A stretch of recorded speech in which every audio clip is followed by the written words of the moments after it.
बिहार की चतुर्थी विकास की सोच है प्रशांत किशोर। जन स्वराज पार्टी के प्रदेश मुख्य प्रवक्ता संजय ठाकुर ने एक प्रेस वार्ता में पूछे गए सवाल पर कि देश के विषम परिस्थिति में लोग देश को दो भागों में बांटना चाहते हैं, तो संजय ठाकुर ने पलटवार कहा कि हमारा देश एक फूलों का बागीचा है, इसमें विभिन्न प्रकार के फूल हैं और इसके बगैर कोई कल्पना नहीं की जा सकती। उन्होंने कहा कि यह बात सही है कि हिंदुस्तान में सभी दो विचारधाराओं के लोग हैं, जिनमें एक फिरका परस्त ताकत है जो हिंदुस्तान को निस्त व नाबूद करना चाहती है और हमारी पार्टी उनके नापाक इरादों को कभी कामयाब नहीं होने देगी।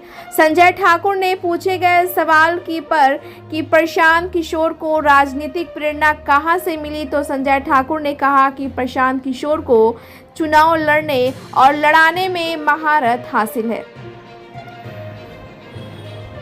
इसके यह विशेषज्ञ हैं और इसका परीक्षण सबसे पहले उन्होंने गुजरात से किया है। नरेंद्र मोदी को प्रधानमंत्री बनने से पूर्व मुख्यमंत्री बनाया, फिर मुख्यमंत्री से प्रधानमंत्री भी बनाया।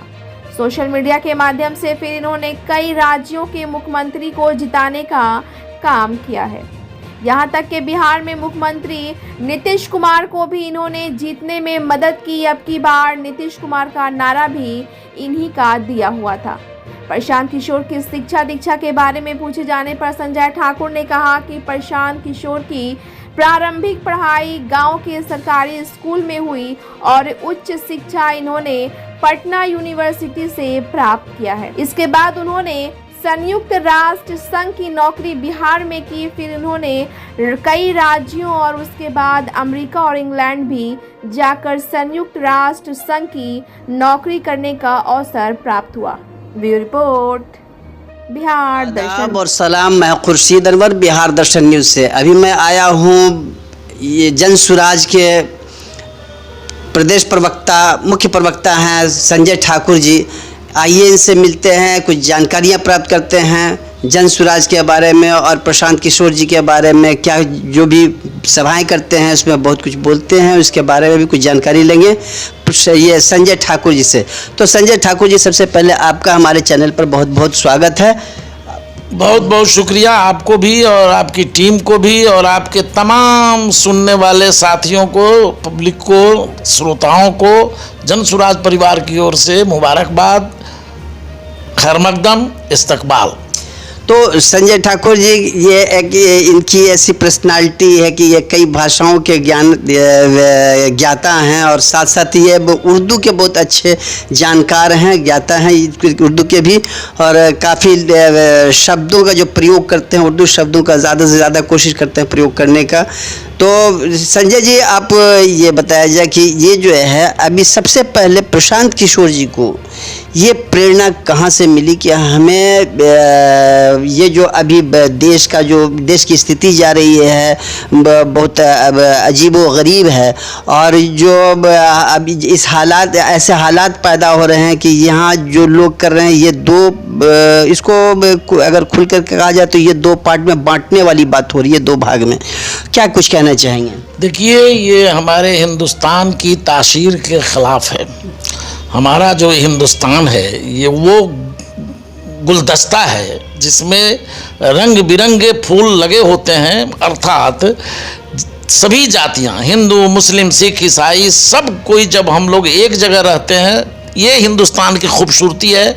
जिस तरह से बागीचे में तरह तरह के गुल खिले होते हैं और उसमें तब उसकी खूबसूरती बढ़ती है, वही हमारी तासीर है, वही हमारा हिंदुस्तान है। लेकिन कुछ वर्षों से हमारे हिंदुस्तान को नेस्तनाबूद करने, हमें फिरकों में बांटने की कुत्सित साजिशें की जाती रही हैं एक दल विशेष के द्वारा। आप जानते हैं हिंदुस्तान में दो विचारधाराएं हैं, दो मिजाज के लोग रहते हैं। एक गांधीवादी विचारधारा है और एक नाथूराम गोडसे की विचारधारा है। तो नाथूराम गोडसे की विचारधारा फिरका परस्त ताकतों के साथ है, जिन्होंने हिंदुस्तान के इस गंगा जमुनी तहजीब को तोड़ने, उसको कमज़ोर करने की साजिशें रची हैं, जिस वजह से आज फिरका परस्त ताकतें हिंदुस्तान के तख्त पर काबिज है।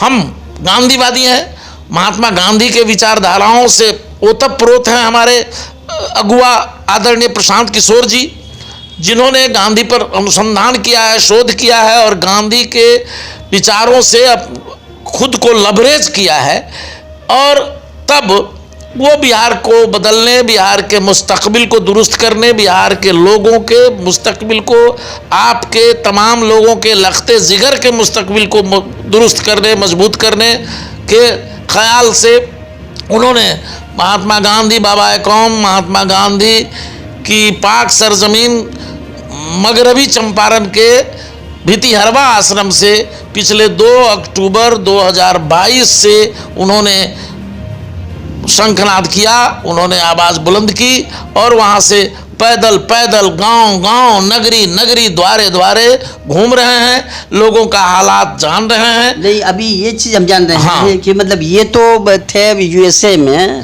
और यूएसए में थे, वहाँ पर अपना काम, उसके बाद यहाँ पर जो आए तो ये प्रेरणा उनको कैसे मिली कि भाई हमको ये काम हम अपने बिहार के लिए या अपने देश के लिए किया? बिहार के लिए करने के लिए देखिए, जब वो बड़े सियासी मुनफरिद शख्सियत के रूप में प्रशांत किशोर जी जाने जाते हैं। इन्होंने राजनीति में रणनीति बनाकर कैसे चुनाव लड़ना चाहिए और चुनाव का प्रबंधन कैसा होना चाहिए, इसके ये महारत हासिल हैं, इसके ये विशेषज्ञ हैं, इसके ये दानिश्वर हैं, और इन्होंने इसका प्रयोग इस भारत की धरती पर किया और व्हाट्सएप, फेसबुक और यूट्यूब का इस्तेमाल सियासत में कैसे किया जाना चाहिए, ये तमीज़ और तहजीब भी उन्होंने हिंदुस्तान की सरजमीन पर सिखाने का काम किया। जब ये देश के दूसरे प्रदेशों में चारों तरफ घूम घूम करके दूसरे दलों को राजनीति सिखा रहे थे, सरकारें बनवा रहे थे, उस दरमियान बिहार के बहुतेरे लोग इनसे मिलते थे। आपको मालूम है कि बिहार से लोगों को रोजी रोटी के लिए, अपनी मुफलिसी दूर करने के लिए, अपने पेट भरने के लिए पलायन करना पड़ रहा है। बरसों से लोग यहाँ से पलायन करके दिल्ली, बम्बई, कलकत्ता, गुजरात, असम, कर्नाटका, आंध्रा, हर तेलंगाना, हर प्रदेश में बिहारी गए हुए हैं, काम करते हैं रोजी रोटी की तलाश में। तो ये सब जगह जाते थे तो इनसे बिहारियों का हुजूम मिलता था। तो हाँ, तो ये उससे प्रेरित हुए कि भाई हमारा बिहार कितना गरीब है कि यहाँ लोग मजदूरी करने आते हैं, इसलिए उन्होंने बिहार को सुधारने और बिहार के मुस्तकबिल को दुरुस्त करने के लिए इस यात्रा की शुरुआत। अच्छा, एक चीज़, उनका शिक्षा दीक्षा वो कहाँ से उन्होंने प्राप्त की, वो कहाँ तक पढ़ाई किया? वो गांव के स्कूल से ही उन्होंने, इसी सरकारी विद्यालयों से उस ज़माने में उन्होंने शिक्षा हासिल की, मिडिल स्कूल से। फिर वहाँ से आए पटना में उन्होंने पटना यूनिवर्सिटी से उन्होंने ग्रेजुएशन की डिग्री ली और फिर यहाँ संयुक्त राष्ट्र संघ में उनकी नौकरी लगी और वो संयुक्त राष्ट्र संघ में पहले बिहार, फिर उसके बाद देश में, फिर देश के बाद उनको विदेश में अमेरिका, इंग्लैंड और फिर बाद में दक्षिण अफ्रीका में उन्हें सेवा करने का मौका मिला। 10 बरस तक वो संयुक्त राष्ट्र संघ में रहे और उसके बाद जब भारत में आए तो वो राजनीतिक रणनीतिकार के रूप में अपनी पहचान बनाई और आज विश्व पैमाने पर एक कुशल राजनीतिक रणनीतिकार के रूप में उनकी प्रतिष्ठा है, उनकी इज्जत है। अच्छा, अभी जन स्वराज पार्टी जो अभी यहाँ खड़ी हो रही है, तो क्या ये बिहार में 243 सीटों पर जीत से लड़ेगी या फिर पूरे भारत में अपने हर राज्यों में अपने अपने उम्मीदवार को उतारेंगे? अभी जन स्वराज अभियान का मकसद बिहार को सुधारना है, बिहार के सियासी हालात, जो सियासी मंजरनामा है उसको दुरुस्त करना है, उसको रास्ते पर लाना है। चूँकि बिहार में भ्रष्टाचार, लूट खसोट बिहार की नियति बनी हुई है, अफसरशाही बिहार की नियति बनी हुई है, अपराध, तस्करी, हिंसा बिहार की अभी फितरत सी हो गई है। उससे निजात दिला करके बिहारियों के मुस्तकबिल के लिए, बिहारियों की बेहतरी के लिए और इस बिहार के चहुओर विकास हो, चतुर्दिक विकास हो, इस मकसद पर अभी काम कर रहे हैं आदरणीय प्रशांत किशोर जी। और प्रशांत किशोर जी की स्पष्ट घोषणा है कि बिहार के सभी 243 सीटों पर हम चुनाव लड़ेंगे, हमारी पार्टी चुनाव लड़ेगी। 2 अक्टूबर 2024 को ये विधिवत राजनीतिक पार्टी के रूप में तब्दील हो जाएगी और तब हमारी तैयारी 243 पर है और हम न पहले किसी से गठबंधन करेंगे और न चुनाव के बाद किसी से गठबंधन करेंगे। नहीं तो लेकिन आपके बारे में तो भैया बहुत हल्ला है कि आप अब ये बीजेपी के बी टीम में हैं। हाँ। तो क्या आप कहना चाहेंगे? एकदम आप लोगों को सही लोग हल्ला कर रहे हैं। ये कौन लोग हल्ला कर रहे हैं? जिनको अपना घर टूटता हुआ दिख रहा है, जिनका घर अपना बर्बाद हो रहा है, वो लोग ये जानबूझ करके हल्ला कर रहे हैं। मतलब राजद वाले और जनता दल यू वाले इस पर ज़्यादा क्या कहते हैं, मुखर हैं। वजह है कि 32 वर्षों से लालू यादव जी की रहनुमाई, राबड़ी देवी जी की रहनुमाई, आज उनके बेटा नौमी फेल तेजस्वी यादव की रहनुमाई, ये परिवारवादी पार्टियां आप खास करके मुस्लिम बिरादरी के लोगों को शोषण करती रही है। ये आपको बंधुआ मजदूर बना के रखा था। अब जो लालटेन हमारे आदरणीय प्रशांत किशोर जी कहते हैं, जो लालटेन जो इनका है उसमें तेल के रूप में मुसलमान भाई जल रहे थे। अब उनको विकल्प नहीं था। वो भारतीय जनता पार्टी के डर से लालू यादव जी के राजद में छुपे हुए थे, रह रहे थे और उनके साथ काम कर रहे थे। अब उनको विकल्प मिल गया है। गांधीवादी नेतृत्व, आदरणीय प्रशांत किशोर जी का नेतृत्व, जो सेकुलरिज्म का हिंदुस्तान के ज़मीन पर सबसे मजबूत अलंबरदार है। इसलिए जनता का विश्वास हो रहा है, बढ़ रहा है। अल्पसंख्यक समुदाय खास करके बड़ी तेज़ी से आदरणीय प्रशांत किशोर जी की रहनुमाई को कबूल कर रहा है। इस वजह से राजद में हड़कंप मचा हुआ है। राजद के नेताओं के पेट में कीड़े कूदने लगे हैं, दर्द होने लगे हैं, जिस वजह से बी टीम बता करके जनता को गुमराह करने का काम किया जा रहा है। ये गुमराही में अब मुसलमान समाज भी नहीं पड़ने वाला है और हिंदू समाज भी नहीं पड़ने वाला है। खाली राजद को नुकसान नहीं हो रहा है।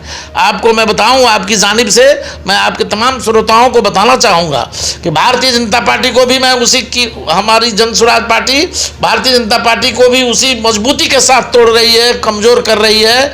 और जनता दल यू का तो कोई बाजार है ही नहीं गाँव में। लेकिन आपका कुछ झुकाव लग रहा है आपकी भाषा से कि जदयू की तरफ कुछ आपका ये है, उससे मोह माया कुछ लग रहा है। सवाल ही नहीं है। जदयू तो मरी हुई पार्टी है, उससे क्या मोह माया। उसके पास तो अब नीतीश कुमार जी, लालू जी का, नीतीश कुमार जी का आखिरी दौर, आदरणीय प्रशांत किशोर जी बार बार कहते हैं कि नीतीश कुमार जी का अब ये आखिरी सियासी दौर है। अब तो वो उसके लायक नहीं रहेंगे जो आगे किसी पद पर रहें। इसलिए गाँव में इनका पलटू राम की छवि जो है सो विख्यात है। लेकिन मुसलमानों के बीच में तो बहुत काम किया उन्होंने।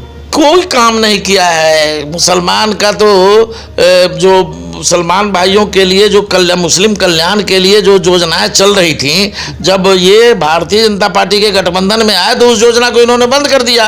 आज तक उसको पूरा उस योजना को चालू नहीं किया। क्या ही करेंगे? ये मुसलमानों को तो बांटने का काम किया इन्होंने, पसमानदा और अगड़ा बता करके। ये दलितों को बांटने का काम किया, महादलित और दलित बना करके। ये समाज के तोड़क तत्व हैं। समाज को तोड़ करके अपनी राजनीतिक रोटी सेकना इनकी भी फितरत है और राजद की भी फितरत है। राजद भी समाज को तोड़ करके, समाज में विद्वेष पैदा करके ये अपनी राजनीतिक रोटी सेकता है। और ये जनता दल यू का भी यही धंधा है। उस सब दोनों से बड़ा खतरनाक तो भारतीय जनता पार्टी है साहब, जो नाथूराम गोडसे की विचारधारा को हिंदुस्तान की सरजमीन पर थोप रहा है जबरन। लेकिन मैं आपके माध्यम से बताना चाहता हूं कि आपको जानना चाहिए कि देश में 20% अक़लियतों की आबादी है, 80% हिंदुओं की आबादी है। प्रधानमंत्री नरेंद्र मोदी जी कै प्रतिशत वोट लेकर के प्रधानमंत्री बने हुए हैं? महज 37% वोट। मतलब 43% लोग हिंदू आज भी नरेंद्र मोदी और भाजपा के हिंदूवादी चरित्र के विरुद्ध है। और वो कौन लोग हैं? वो गांधीवादी हैं, वो अंबेडकरवादी हैं और वो समाजवादी हैं, वो वामपंथी हैं। ये सब लोग अगर एक जगह हो जाएं और अक़लियत भाई उसके साथ जमा हो जाएं तो ये संख्या कितना हो जाएगा? 60% के करीब पहुंच जाएगा। तो फिर किसी की नहीं चलने वाली है। यही प्रयास आदरणीय प्रशांत किशोर जी कर रहे हैं, जो आज़ादी के पहले का कांग्रेस था, जिसकी रहनुमाई महात्मा गांधी ने करी थी। उस कांग्रेस में सभी विचारधारा के लोग थे और तब हिंदुस्तान को आज़ादी मिली थी और अंग्रेज को फिरका परस्त आदि फिरंगियों को हिंदुस्तान छोड़ करके लंदन भागना पड़ा था। वही स्थिति बिहार में वो बनाना चाहते हैं कि सभी वर्ग, सभी जाति, सभी झंडा बरदारी करे और तब जाकर के बिहार से ये भ्रष्टाचारी शासन, बिहार से ये लूट खसोट करने वाली राजनीतिक पार्टियों का सफाया हो और एक ऐसा बिहार बनाया जाए जो हिंदुस्तान में समृद्ध बिहार बने, समृद्ध राज्य हो, जहां बेरोजगारों को रोजगार भी मिल सके। अभी तो ये है कि भाई गैस का सिलेंडर का दाम बढ़ा हुआ है, सब्जी भागी हुई है, तो मिडिल क्लास और लोअर क्लास के लोग जो है ज़्यादा परेशान हैं। साहब महंगाई चरम पर है। सब्जी खरीदने जाइए, पैकेट खाली हो जाएगा। 60 रुपया 50 रुपया किलो से कम घिउरा है और भिंडी या झिगुनी जैसी सब्जी भी नहीं मिल रही है। ये हालत बने हुए हैं साहब। दाल की कीमत वही है, चावल की कीमत वही है, हर जगह पेट्रोल हर रोज़ बढ़ रहा है। सभी महंगाई तो ये आप जान लीजिए ना, भारतीय जनता पार्टी की जो सरकार होती है ये व्यापारियों की सरकार है, ये पूंजीपतियों की सरकार है, ये दक्षिणपंथी विचारधारा की सरकार है। ये तो अपनी नीति से अडानी, अंबानी, टाटा, बिरला को ही लाभ पहुंचाने वाली है ना। इसको गरीब से मतलब नहीं है, इसको मध्यम वर्गीयों से मतलब नहीं है, इसको किसान से, मजलूम से मतलब नहीं है। तो इसीलिए प्रशांत किशोर जी कह रहे हैं कि सभी लोग एकजुट होइए, सभी बिहारी एकजुट होइए, तब जाकर के आपकी शिक्षा व्यवस्था को सुदृढ़ किया जाएगा, आपकी खेती किसानी को मुनाफेदार बनाया जाएगा, हर गांव में, हर पंचायत में 1000 से 1200 लोगों को रोजगार दिए जाएंगे और बिहार के बेरोजगारों को रोजगार दे देने के बाद 1 बरस के भीतर, हुकूमत काबिज होने के 1 बरस के भीतर हिंदुस्तान के जिन कोनों में हमारे बिहारी नौकरी कर रहे हैं, रोजी रोटी के लिए भटक रहे हैं, ठेला चला रहे हैं, झाड़ू लगा रहे हैं या कोई भी काम कर रहे हैं, उन तमाम को बुलाया जाएगा और यहीं पर रोजगार मैसर कराया जाएगा। और आदरणीय प्रशांत किशोर जी का यह भी सपना है कि एक दिन ऐसा है जब पंजाब, हरियाणा, दिल्ली के लोग आके, गुजरात के लोग बिहार में नौकरी मांगे। इस हालात तक बिहार को पहुंचाना है। चलिए, अब अंतिम सवाल ये है कि अभी 15 अगस्त है और इस अवसर पर ये हमारे आज़ादी का जश्न मनाया जाता है, तो इस बार जो सब फिर हो रहा है, घर घर ये झंडा की बात हो रही है, आप क्या संदेश देना चाहेंगे? देखिए, पूरे भारतवासियों को, बिहार वासियों को स्वाधीनता दिवस की जन स्वराज परिवार की ओर से अनंत शुभकामनाएं हैं। और मैं चाहूँगा अपने बिहारी भाइयों से कि अगर सही मायने में स्वाधीनता दिवस आपके लिए प्रेरणा का स्रोत है, तो जो आर्थिक आज़ादी आपको नहीं मिली है, जो गरीबी, मुफलिसी और फटेहाली के दौर से बिहार गुजर रहा है, जिस तरह से बिहार सरकार 2,94,000 करोड़ रुपये के कर्ज में डूबा हुआ है, उस बिहार को आप सभी बिहारी भाइयों एक मुश्त होइए, एकजुट होइए, लामबंद होइए और अपने मुस्तकबिल के लिए, अपने बच्चों के बेहतर मुस्तकबिल के लिए, अपने बिहारियों के बेहतर मुस्तकबिल के लिए एकजुट होइए। जन स्वराज की अलंबरदारी करिए। जन स्वराज के रहनुमा जनाब प्रशांत किशोर जी की रहनुमाई में लामबंद होइए और बिहार को बदलिए, तब जाकर के बिहार बेहतर होगा, बिहार उन्नत होगा। और ये आज़ादी के मौके पर हम चाहते हैं कि आप एक दूसरी आज़ादी की लड़ाई, जो प्रशांत किशोर जी गांधी जी की विचारधारा को लेकर के, अंबेडकर, बाबा साहब भीमराव अंबेडकर के आईन को महफूज रखने के मिजाज से चल रहे हैं, जिस तरह से भारत रत्न कर्पूरी ठाकुर, जननायक कर्पूरी ठाकुर के सपनों को साकार जमीन पर करने के लिए चले हैं। आप आइए बिहारी भाइयों, सब कोई मिलजुल करके इस सपने को साकार करिए और तब जब बिहार में जन स्वराज का शासन आएगा, जनता का सुंदर राज बनेगा, तब समझा जाएगा जो सही मायने में फिर से एक आज़ादी की लड़ाई लड़ी गई बिहार में और उसमें कामयाबी मिली बिहारियों को। इसलिए जात पात, धर्म, मजहब के फेरे में मत पड़िए। अब तक आपने अपने बच्चों के लिए नहीं, दूसरों के बच्चों को हेलीकॉप्टर पर उड़ने के लिए वोट दिया है। अब अपने नंगे पांव घूम रहे बच्चों को बेहतर शिक्षा के लिए, उसके बेहतर रोजगार के लिए वोट दीजिए, ताकि जन स्वराज आपका आपके घर में दीपक जला सके, आपके घर को रोशनी पहुंचा सके, आपके झोपड़ियों में जो आप भुखमरी और मुफलिसी की जिल्लत भरी ज़िंदगी जी रहे हैं उसको बेहतर और कामयाब बना सके। बहुत बहुत धन्यवाद संजय जी, आपका काफ़ी अच्छा आपने अच्छी जानकारियाँ दी और आशा ही नहीं पूर्ण विश्वास है कि आप अपने मिशन में जिस तरह से आगे बढ़ रहे हैं उसमें कामयाबी हासिल करेंगे और मेरी शुभकामनाएं भी हैं आपको। तो इसी के साथ मैं आपसे विदा ले रहा हूं। तो मैं हूं खुर्शीद अनवर, बिहार दर्शन न्यूज़ से। हमारे चैनल को लाइक और सब्सक्राइब कीजिए। धन्यवाद, शुक्रिया।